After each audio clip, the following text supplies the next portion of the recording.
So hello everyone, welcome to the channel. तो आज हम बात करेंगे सीबीएसई यानी कंपोनेंट बेस्ड सॉफ्टवेयर इंजीनियरिंग की। चलिए फिर स्टार्ट करते हैं। तो सबसे पहले इसमें हम पढ़ेंगे software engineering and properties of software, component based software engineering, what and why, steps of CBSE, CBSE activities, types of component, component characteristic, component interface, component composition, domain engineering. तो सॉफ्टवेयर इंजीनियरिंग में properties of software में क्या है? A discipline whose aim is to the production of quality software, software that is deliver on time within budget and that satisfies its requirement. फिर आता है हमारा reusability of component. In software every project is a new project.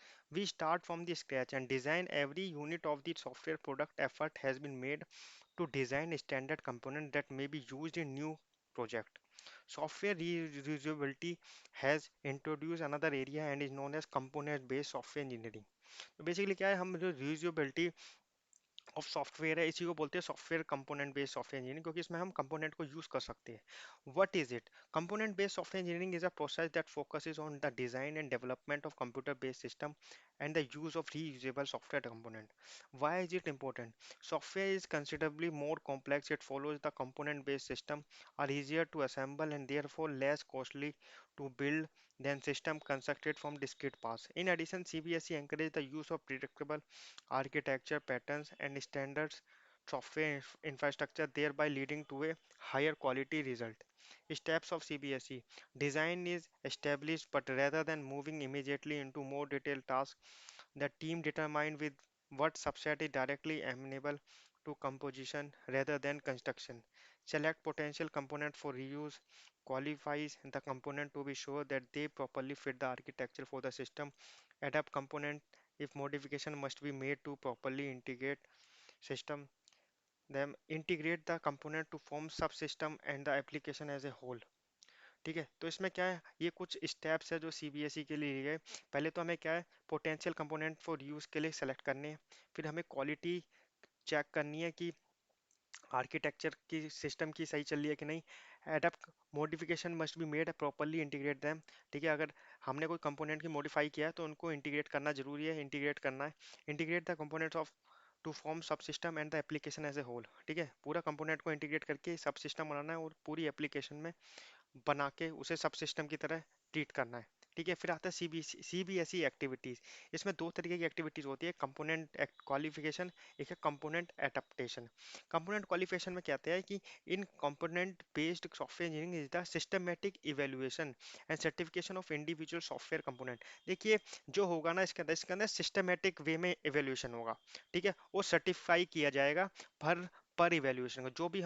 जो भी एक systematic evaluate किया, उसको certification of पर इंडिविजुअल सॉफ्टवेयर कंपोनेंट को सर्टिफाई किया जाएगा। Guarantee they meet specified functional quality and compatibility criteria. फिर आते हैं हमारे पे component adaption. Component adaption in component based software engineering is the process of customizing or extending a software component to fulfill specific requirement or to seamlessly integrate it into a particular system. CBSE third activities आती है component composition, जिसमें आता है component composition is the process of assembling component to create a system.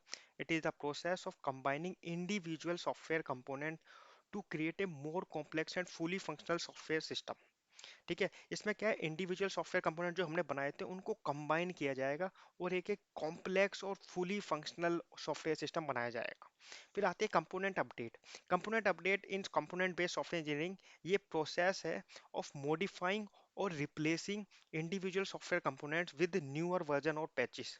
ठीक है, जो कि ठीक है रिप्लेस और मॉडिफाई करेगा इंडिविजुअल सॉफ्टवेयर कंपोनेंट को, जो कि न्यू वर्जन और जो पैचेस आएंगे उसमें। ये है कंपोनेंट अपडेट।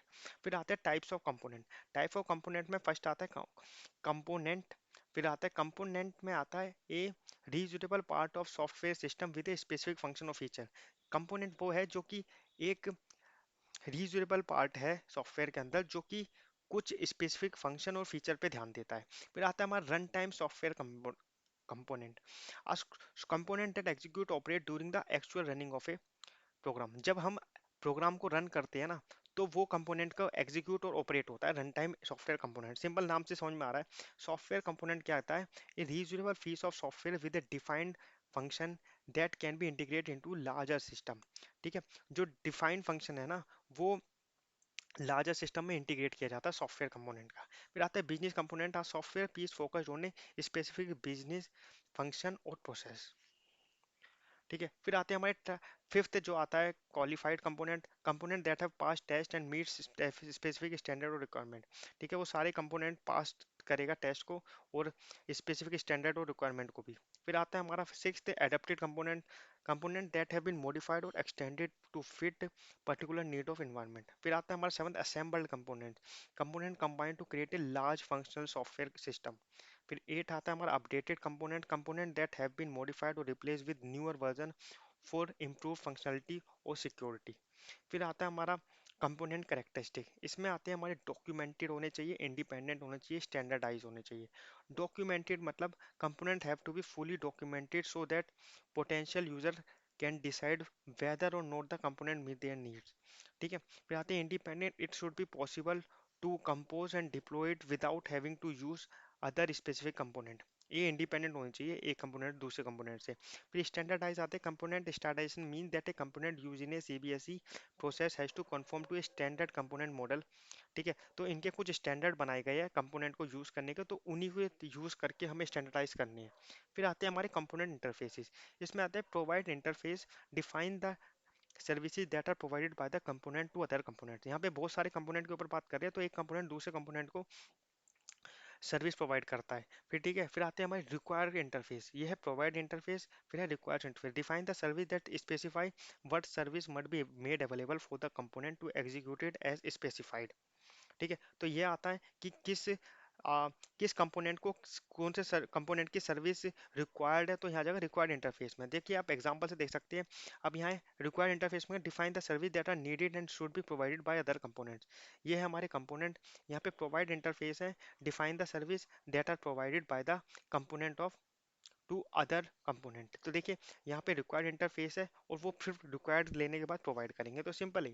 ठीक है, फिर आते हैं कंपोनेंट कंपोजिशन, इसमें आते हैं sequential composition, hierarchical composition, additive composition.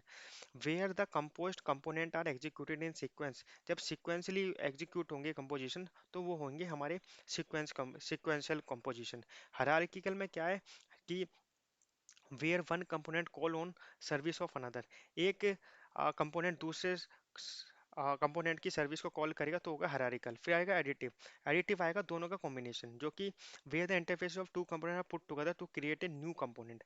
इससे क्या है, हम दोनों कंपोनेंट को ज्वाइन करके एक नया कंपोनेंट बनाते हैं, जो कि होता है एडिटिव कंपोजिशन। फिर आता है domain engineering, domain engineering in software development differs to the process of creating reusable assets such as models, components, and patterns that are specific to a particular application domain. The goal of domain engineering is to establish a set of common resources that can be used as foundation for developing multiple software applications within that domain. ठीक है, तो ये है हमारा domain engineering. Domain engineering में break down कहते हैं, analysis in domain engineering involves studying and understanding the characteristic commonalities and variation with a specific domain or industry. It aims to identify the fundamental features and requirements that are applicable across different projects with that domain. मतलब कि क्या है, एक हमारा domain engineering के अंदर एक domain जो होगा ना, उस डोमेन पे ही काम होने वाला है।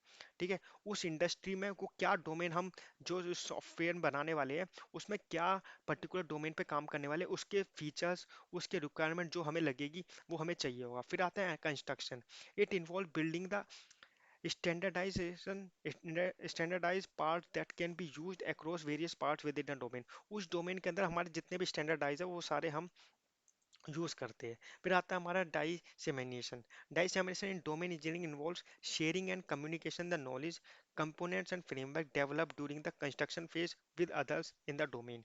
ठीक है, तो यहाँ पे आता है इसके अंदर, फिर ये हमारे आते हैं, ये हमारा फर्स्ट जो है फर्स्ट पार्ट खत्म हो जाता है। ठीक है, फिर आता है हमारा सेकंड जो कि है क्लासिफाइंग एंड रिट्रीविंग कंपोनेंट्स। अब बात करते हैं क्या होता है उसमें, उसमें क्या है, पहले हम पढ़ते हैं aim of classifying and retrieving reusable software component, describe reusable component, categories of classification, enumerated classification, facilitated classification, attribute value classification, the reuse environment. aim of classifying and retrieving reusable software component में क्या आता है, the main aim of this to verify, classify and retrieve reusable software components so that software engineer can easily find the one that he she needs.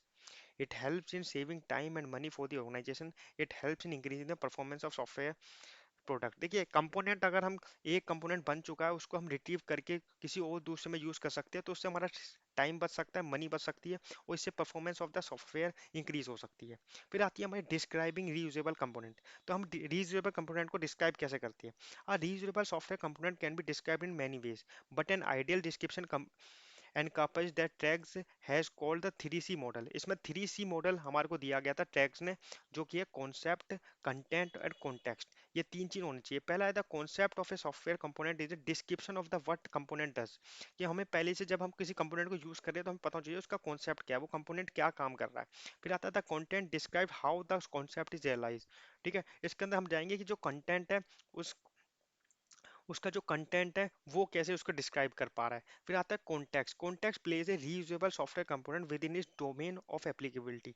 वही मैं कह रहा हूँ कि जो उसका कॉन्टेक्स्ट है वो हमें उसका डोमेन बता देगा कि ये किस डोमेन पे ये कंपोनेंट हम यूज कर रहे हैं, जो कि हमें हेल्प करेगा। फिर आती है हमारे कैटेगरीज ऑफ क्लासिफिकेशन। फर्स्ट आती है enumerated classification. Component are describe by hierarchical structure in which classes and varying level of subclasses of software components are defined. Actual components are listed at the lowest level of any path in the enumerated hierarchy. For example, an enumerated hierarchy for window operation might be। ठीक है, यहाँ पे देख सकते हो ये window operation है जिसमें हमारा डिस्प्ले होगा। ठीक है, यहाँ पे हमारा ओपन और क्लोज एक एक कंपोनेंट यूज होगा जिसमें मेन्यू बेस्ड होगा, फिर open window, system based, system view. फिर ठीक है, फिर हमें विया पॉइंटर, फिर हम रीसाइज करने के लिए एक अलग कंपोनेंट यूज करेंगे जिसमें विया कमांड, ये कमांड्स है, और वी ड्रैग, फिर अप डाउन सफल और मूव और फिर दे क्लोज। तो ये है हमारा कंपोनेंट यूज करने का तरीका जो कि हम ऐसे यूज करते हैं। फिर आता है facilitated classification. A domain area analyse and a set of basic descriptive feature are identified. These feature called facets are then ranked by importance and connected to components. A facet can describe the function that the component performs, the data that are manipulated, the context in which they are applied, or any other feature. Faceted classification is commonly used in various information retrieval systems such as e-commerce websites, digital libraries, online catalogs, and content management system. फिर आते हैं हमारे attribute value classification. A set of attributes is defined for all components in domain area. Values are then assign to the attributes. जो कि attributes होंगे उसके, वो हमें डिफाइन करेंगे हर कंपोनेंट के, जो उसके डोमेन के लिए होंगे। ठीक है, उस डोमेन के कुछ उसके पर्सनल एट्रीब्यूट्स होंगे जो हम यूज करेंगे। Overall attribute value classification is a fundamental approach that help organise data and information in a structure manner. ठीक है, it helps in making for user to search, retrieve and manage data based on specific attributes and their values. फिर आता है the reuse environment. A reuse environment is a set of practice tools and resources that facilitate and promote the systematic and efficient reuse of software component. It is typically encompasses the following key elements. First आता है component repository, component documentation, component classification and metadata, component search and retrieval tools, component testing and validation। तो ये आता है हमारा the reuse environment में। तो पहले आती है हमारी component repository. A central repository or database that stores reusable software component. These component can include libraries, modules, frameworks and other code artefacts. तो कंपोनेंट रिपोजिटरी के अंदर लाइब्रेरीज, मॉड्यूल, फ्रेमवर्क और कोड आर्टिफैक्ट्स आते हैं। फिर आते हैं हमारे कंपोनेंट डॉक्यूमेंटेशन। इसमें आते हैं comprehensive document for each reusable component. These document should describe the component functionality, interface usage and any other relevant constraint or dependency। तो देखिए कंपोनेंट डॉक्यूमेंटेशन में सारे जो कंपोनेंट्स होते हैं उनकी कॉम्प्रिहेंसिव डिस्क्रिप्शन होता है। फिर आता है component classification and meta data. A well defined taxonomy or classification system for categorization and tagging reusable component. Meta data is used to aid in searching and selecting component based on criteria such as functionality, domain and quality। फिर आता है हमारा component search and retrieval tools, search mechanism and tool that allow developer to search for retrieve reusable component efficiently. This often includes search engines, version control system and query interfaces। देखिए यहाँ पे क्या है ना, जैसे कि सर्च कर सकते हैं हम कंपोनेंट को, और रिट्रीवल टूल्स जो है हम उनको यूज कर सकते हैं बाय दिस कंपोनेंट। ठीक है, फिर आता है component testing and validation, quality assurance process and tools for ensuring that reusable components are reliable and meet the specified requirement. This may include testing framework and validation procedures. ठीक है, ये था हमारा सेकंड जो कि हमारे कंपोनेंट के types थे। फिर हमारा आता है component based development. What is component based development? Component based development in A CB is a CBSE activity that occurs in parallel with domain engineering. Using analyst and architecture design method, that software team defines an architecture style that is appropriate for the analysis model created for the application to be built. यहाँ पे आता है हमारा component based development. ठीक है, तो component based development आपको नाम से समझ में आ रहा है कि इसके अंदर जो है हम जो भी कंपोनेंट यूज करेंगे वो डेवलपमेंट टाइम पे क्या है, कैसे कैसे यूज करने का है, वो हम इसमें देखने वाले हैं। ठीक है, पहले आता है हमारा component qualification, adaptation and composition. Unfortunately, the existence of reusable component does not guarantee that these components can be integrated easily or effectively into the architecture chosen for a new application. Component qualification, it ensures that a candidate component will perform the function required, will properly fit into the architectural style. There are many factors considered during component qualification. The many factors considered during component qualification are application programming interface API, development and integration tools, runtime requirement, service requirement, security features और exception handling। ये हम ये हमारे component qualification है। फिर आते हैं component adoption। Even after a component has been qualified for use within an application architecture, it may exhibit conflict in one or more of the areas just noted. To remove this conflict, there is a technique named component wrapping is used. Mainly three types of component wrapping is there. It is applied when a software team has full access to the internal design and code for a component. It makes code level modification to remove any conflict. फिर आते हैं grey box wrapping. The technique is applied when the component library provides a component extension language for API that enables conflicts to be removed or masked। ये हमारे grey box wrapping. फिर आती है black box wrapping. It requires introduction of pre and post processing at the component interface to remove और mask conflict. ये हमारी black box wrapping. ठीक है, इसमें क्या प्री और post processing component interface remove किए जाएंगे तो कि जिससे कि कॉन्फ्लिक्ट ना हो, क्योंकि हम बहुत सारे कंपोनेंट यूज करने वाले हैं तो इसलिए कॉन्फ्लिक्ट होने का चांस ज़्यादा है। फिर आते हैं हमारे component composition. It assemble qualified adapted and engineered component to populate the architecture established for an application. To accomplish this, infrastructure must be established to bind the components into an operating system.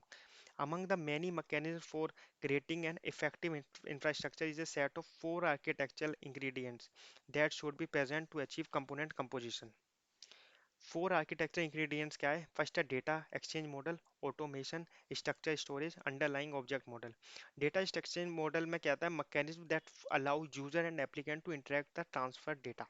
ठीक है, इसमें user सीधा interact कर सकता है transfer data से। फिर आता है variety of tools, macros and script can be implemented to facilitate interaction between reusable component.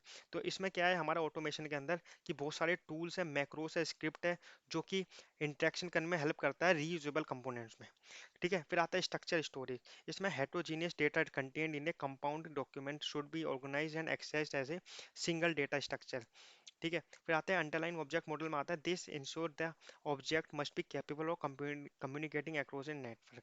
ठीक है, यहाँ पे एक नेटवर्क के अक्रॉस हम कम्युनिकेट कर सकते हैं अंडरलाइन ऑब्जेक्ट मॉडल में। फिर आते हैं standard of component software. There are mainly three standard that are proposed by some major companies and industry. They are OMG, Corba, Microsoft Com, Sun Java Beam dot component। तो ये standard component software है जो कि कुछ companies ने use बनाए। The object management group has published a common object request broker architecture. When components are built using the OMG Corova standard, integration of those components within a system is assured and an interface defined language ideal interface is created for every component। ठीक है, जो कि हमारा जो O M G Korba है, ठीक है, जो कि ऑब्जेक्ट मैनेजमेंट ग्रुप है, उन्होंने स्टैंडर्ड जो बनाया गया उसमें इंटीग्रेट किया है सारे कंपोनेंट्स को कि विद एक लैंग्वेज है जो कि इंटरफेस डेफिनेशन लैंग्वेज के जरिए। ठीक है, फिर आता है हमारा माइक्रोसॉफ्ट कॉम।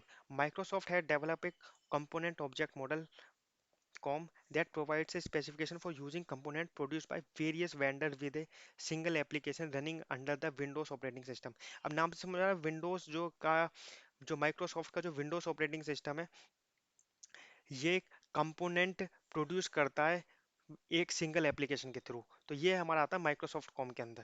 फिर आता है सन जावा बीन कंपोनेंट।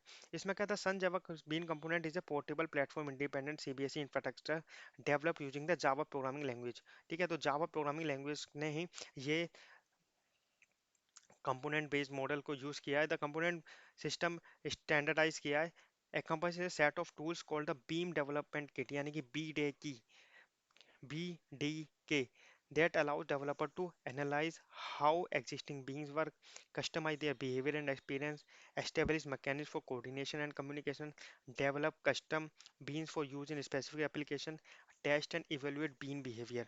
तो ये हमारा सन जावा बीन ने का स्टैंडर्डाइज। फिर आता है component engineering.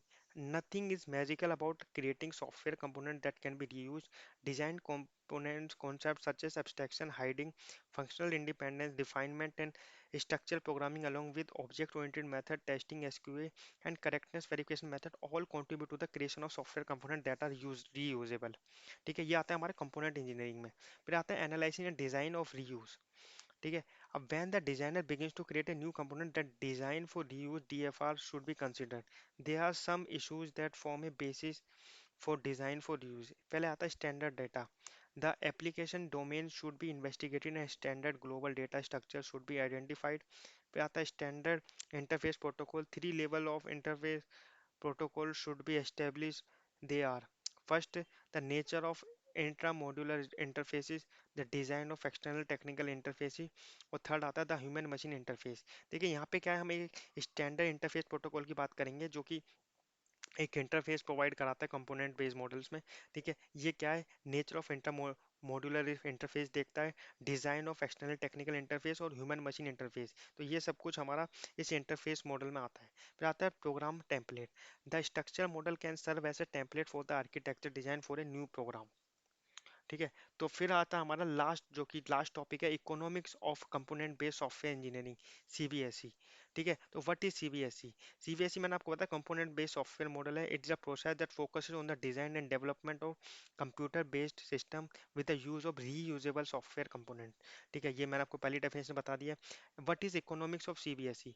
In theory it should provide a software organization with advantage in quality and timeliness, and there should be translate into cost saving। But in this, is this real in practical? To answer this question, we must first understand what actually can be reused in a software re-engineering context, and then what the cost associated with reuse really are। As a consequences, it is possible to develop a cost per benefit analysis of component reuse। देखिए, अभी हमने CBSE को जाना कि CBSE से हमारी time saving हो सकती है, कॉस्ट सेविंग हो सकती है। बट ठीक है, बट क्या हमारा जो है, हमें इसको रीयूज जो हम कर रहे हैं कंपोनेंट्स को, है ना, इससे हमारे कुछ कॉन्सिक्वेंसेस क्या हो सकते हैं। तो ये इसमें अंदर हम जानेंगे कि it is possible to develop cost पर बेनिफिट एनालिसिस। तो हम कॉस्ट पर बेनिफिट एनालिसिस करेंगे। ठीक है, तो some characteristic are necessary for a good software. एक तो सॉफ्टवेयर के लिए, गुड सॉफ्टवेयर के लिए क्वालिटी अच्छी होनी चाहिए, प्रोडक्टिविटी होनी चाहिए और कॉस्ट होनी चाहिए।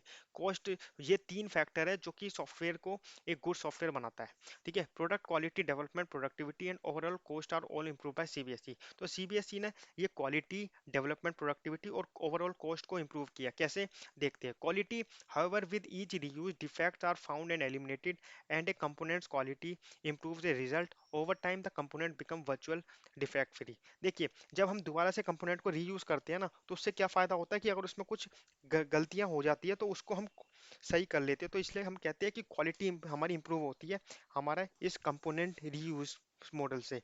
ठीक है, in a study conducted at Hewlett Packard report that the defect rate for reused code is 0.9 defects per kilo, मतलब 1000 lines of code, while the rate for newly developed code is 4.1 defect पर kilo. देखिए, जब हम reuse करते हैं तो उसमें defect ratio 0.9 हो रह जाता है, क्योंकि हमेशा हर टाइम बढ़ता रहता है। ठीक है, क्योंकि वो रीयूज होता रहता है, तो उससे क्या होता है कि उसकी क्वालिटी बढ़ जाती है क्योंकि उसे बार बार चेक होता है, जबकि हमारा जब न्यूली जो डेवलप्ड सॉफ्टवेयर होगा वो 4.1 डिफेक्ट होंगे। तो ये है होता है, ये हमारे जो है हॉलेट पैकर्ड ने कहा था। Henry Fowler reported 35% improvement in quality. Every time जब हम रीयूज करते हैं ना तो उससे 35% इंप्रूव होती है। It is fair to state the reuse provides a non trivial benefit in terms of the quality and reliability for delivered software। ठीक है, प्रोडक्टिविटी की बात की जाए तो when reusable component applied through out the software process, less time is spend creating the plans. ठीक है, productivity कैसे बढ़ रही है, क्योंकि एक तो टाइम बच रहा है।